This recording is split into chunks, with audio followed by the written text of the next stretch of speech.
ఇక సింహరాశి వారి విషయానికి వస్తే గురువు దశమంలో ఉన్నాడు, శని తృతీయంలో ఉన్నాడు, రాహు చతుర్థంలో ఉన్నాడు, కేతువు దశమంలో ఉన్నాడు.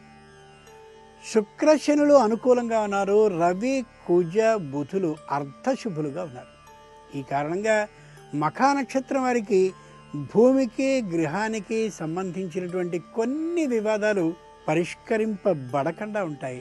పూర్వ ఫల్గుని నక్షత్రం వారికి ఆర్థికపరమైనటువంటి చిక్కులు ఈ వారం కొన్ని ఎదురవుతాయి. ఉత్తర ఫల్గుని నక్షత్రం అంటే ఉత్తరా నక్షత్రం వారు తమ మీద ఇతరులు ఈర్ష్యపడేటటువంటి కారణంగా అనవసరమైన నిందలకి గురి అవుతారు.